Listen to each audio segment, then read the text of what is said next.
Raiders softball kicks off yet another week of Wellesley sports as here at Lee Field, Raiders will be looking for their first home win of the early season. Coming in at 2-4, Raiders had some tough competition facing their divisional rivals, Natick Redhawks. Top of the first, one on and one out, Melissa Costin at the plate, drives it deep to right, and with the RBI, Natick strikes right away on what would be Costin's first of 2 triples on the day. Next batter up, Lexi Harvey would ground out, but would safely send Costin home, and that makes it 2-0 Redhawks.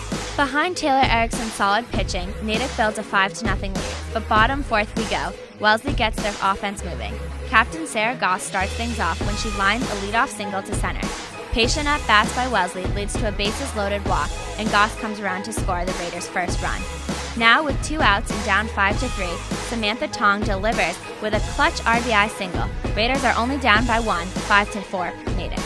Top fifth, pitching change for Wellesley with Julia Pearl now on the mound. Redhawks' Melissa Costin steps up to the plate. With yet another solid hit, this time an RBI single to left brings in Natick's 6th run.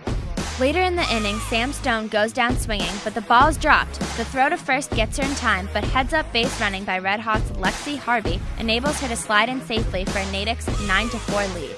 The top of the 5th never seems to want to end for Wellesley, as what looks like the 3rd out of the inning is waved off as the home plate umpire determines that Sarah Goss's foot does not stay on the bag. Raiders understandably frustrated as they can't seem to catch any breaks. No worries though, as the next batter, Eve Lenson, hits a bloop single but tries to stretch it into a double. Julia Gagosian is there covering second, throws on time, the tag is there, and this time the 3rd out of the inning stands. Bottom 6, Wellesley trying to rally, Julia Pearl at the plate.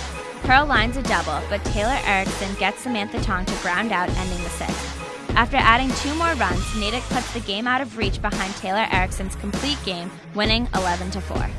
With the loss, a positive for the Raiders was that it was good to see their co-captain Julia Gagosian back in action as she returned to the lineup.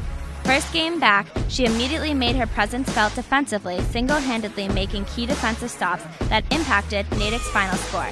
Wellesley will look for her leadership many times more in the coming month. After winning 2 out of 3 in the Coaches Challenge Cup over a busy school break, the Raiders boys lacrosse were back in action at Sprague as they faced a struggling 1-9 Brookline Warriors team. But if anyone thought this would be an easy contest from the opening whistle early on, Brookline would prove them wrong.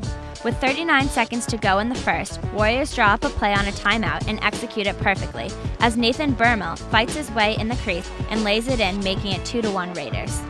Wellesley, though, shows just how deep the depth of their bench is, giving backup players like Andrew Smith more minutes. And Smith does not disappoint, scoring 2 key goals in the first half. And after 2 quarters, Wellesley has a 4-2 lead, but it's still anyone's game.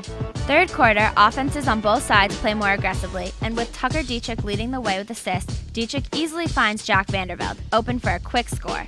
But Brookline's Sean Lee wins the ensuing faceoff, and Lee attacks the net, ground balls it through for the Warriors' 3rd team goal, and Brookline is down 5-3.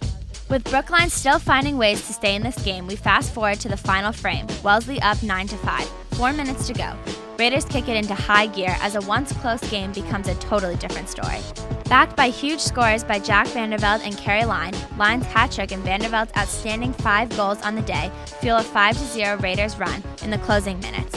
And Wellesley runs away with this one in the end, with the final of 14-5 by outscoring Brookline 10-3 in the second half. Raiders improve to 8-3 on their season and will play at home Friday as they face Norwood. For this week's Raider Sports Report, I'm Natalie Hart.